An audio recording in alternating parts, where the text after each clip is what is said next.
जय श्री भारत। बहुत बहुत धन्यवाद। श्री चंद्रशेखर जी। माननीय सभापति जी, जय भीम। महामहिम राष्ट्रपति जी के अभिभाषण पर धन्यवाद प्रस्ताव पर बोलने को आपने मुझे अवसर दिया, इसके लिए मैं आपका आभारी हूँ।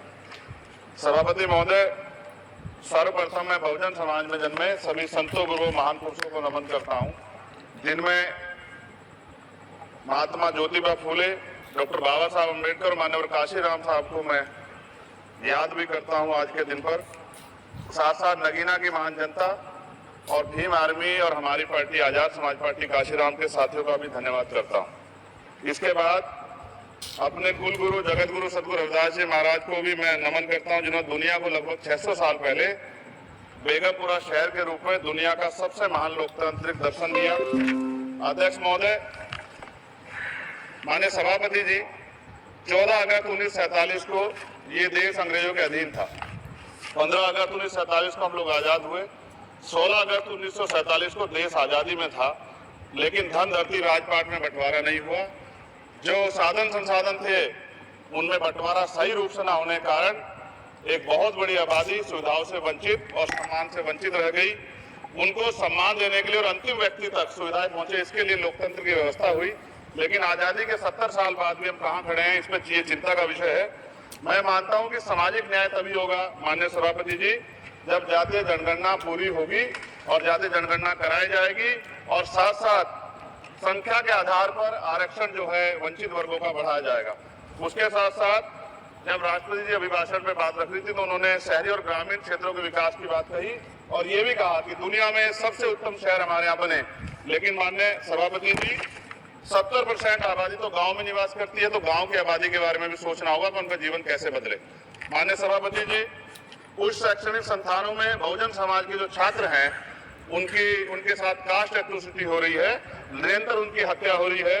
साथ साथ जो सरकारी कर्मचारी हैं दफ्तरों में, उनके साथ भी एससी एसटी ओबीसी और मुस्लिम और अन्य धार्मिक अल्पसंख्यक उनके साथ भी माननीय सभापति जी जातिगत और धार्मिक जो है शोषण किया जा रहा है। इसलिए मेरी मांग भी है कि पुरानी पेंशन को भी अध्यक्ष जी बहाल किया जाए। जो कर्मचारी देश की सेवा में लगे हैं उनका भी सम्मान होना चाहिए। साथ साथ सभापति जी, भाजपा ने चुनावी लाभ के लिए सबका साथ सबका विकास के नारे दिए जो खोखले हैं, क्योंकि 10 साल में दलित, पिछड़े, आदिवासी, मुस्लिम और अन्य धार्मिक अल्पसंख्यक जो अत्याचार हुए हैं वो किससे छिपे हुए नहीं है। ये गलत है, ये बंद होना चाहिए। सभापति महोदय जी, महामहिम राष्ट्रपति जी के अभिभाषण में निजी क्षेत्रों में एससी एसटी ओबीसी को रिजर्वेशन देने का कोई उल्लेख नहीं हुआ है, जो कि आज चर्चा का विषय, क्योंकि 98% प्राइवेट सेक्टर है, 2% सरकारी सेक्टर है, तो 98% प्राइवेट सेक्टर में भी हमारी हिस्सेदारी की बात होनी चाहिए। माननीय सभापति जी, आशा कार्यकर्ताओं, आंगनबाड़ी वर्करों, भोजन माताओं के वेतन वृद्धि पे भी कोई उल्लेख नहीं हुआ है, वो भी अभी नंगे, उनको भी सोचना पड़ेगा। माननीय सभापति जी, जिस क्षेत्र से मैं चुन के आऊँ नगीना से, वो बहुत पिछड़ा क्षेत्र है, उस क्षेत्र में कोई विशेष आर्थिक पैकेज नहीं दिया गया, रोजगार की सेवाएं नहीं है, नौजवान पलायन करता है। आईआईटी, आईएम, एम्स, केंद्रीय विद्यालय आदि शिक्षा में और चिकित्सा संस्थानों की स्थापना होनी चाहिए, जो कि नहीं है। और माननीय सभापति जी, मानसून सत्र आ गया है, मेरा क्षेत्र बाढ़ से बहुत प्रभावित है, इसलिए मैं आपसे आग्रह करूंगा कि वहां के लोगों को बाढ़ से निजात दिलाई जाए।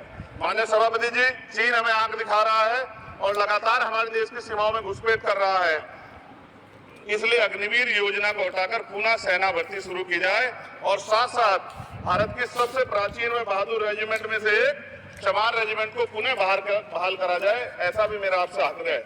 माननीय सभापति जी, पिछले सारे प्रधानमंत्रियों ने मिलकर जितना कर्ज लिया है उससे दुगना कर्ज हमारे वर्तमान के प्रधानमंत्री जी ने लिया है। किसान अगर अपना कर्ज माफ कराने के लिए जाता है तो लाठी झेलनी पड़ती है, जबकि सरकार ने धन्ना सेठों का 15 लाख करोड़ रुपए माफ किया है। इस ओर हमें ध्यान देना पड़ेगा, हमारी आने वाली पीढ़ियों को ये कर्ज चुकाना पड़ेगा।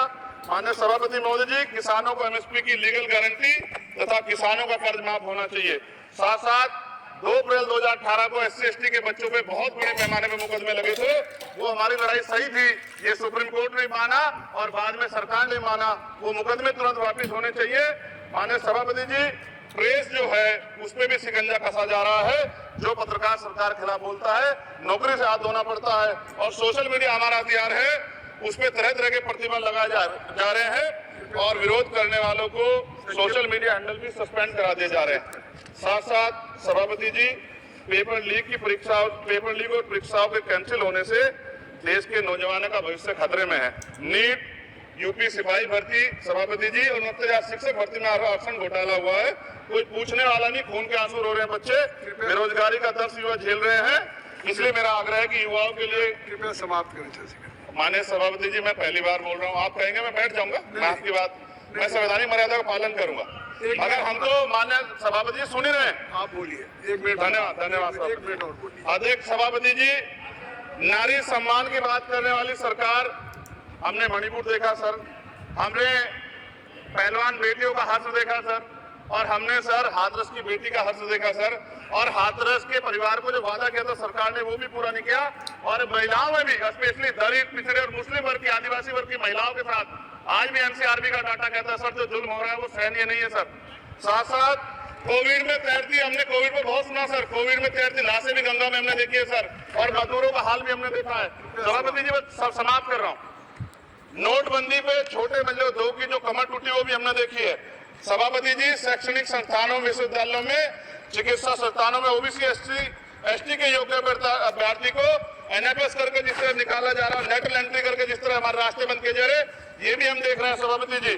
साथ साथ मेरा ये कहना है सर, ये सबका इशू है कि प्राइवेट कर्मचारी सर और सरकारी भी कई जगह पे 8 से ज्यादा घंटों से काम करते हैं, और उनको जो सर उचित वेतन भी नहीं मिलता, तो न्यूनतम वेतन 20,000 रुपए तय हो और 24 घंटे की ड्यूटी। उदाहरण के तौर पे यूपी पुलिस सर बहुत पूरा काम करते हैं वो लोग, वो राज्य के विषय हैं। आप सर मैं आपके राज्य सरकार के लिए भी आपके संज्ञान में डाल रहा हूँ। विषय सर पुलिस सब जगह है सर, लेकिन सवाल ये है सर, बहुत पसीना बात है, 8 घंटे की ड्यूटी और वेतन विसंगति, वोटर स्कीम से उनको जो बाहर किया जाए। माननीय सभापति जी, 1 मिनट चाहिए सभापति जी। राष्ट्रपति जी ने धर्म के बारे में बात की थी, राम मंदिर से पहले हमारे गुरुघर तुगलकाबाद का फैसला आया था राष्ट्रपति जी, वो सभापति जी अभी तक दिल्ली में स्थित सतगुरु रविदास जी महाराज का गुरुघर नहीं बना। साथ साथ सभापति जी, अपनी बात को खत्म करते हुए मैं आपसे कहना चाहता हूं कि जितना देश दूसरों का है सर, इतना हमारा भी है।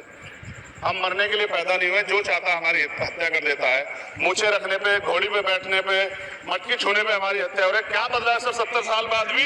दलित, पिछड़े, मुसलमानों पे हिंसा नहीं रुक रही है सर। मेरा आपसे संरक्षण के साथ ये आग्रह है कि इन घटनाओं को रोका जाए, और देश किसी की बपोती नहीं है, देश संविधान से चलता है सर, और संविधान से चलेगा। संविधान छेड़खानी बर्दाश्त नहीं की जाएगी सर।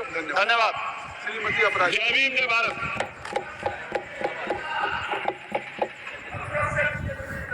आदरणीय सभापति महोदय, सर मैं आपके प्रति अपना आभार व्यक्त करती हूँ।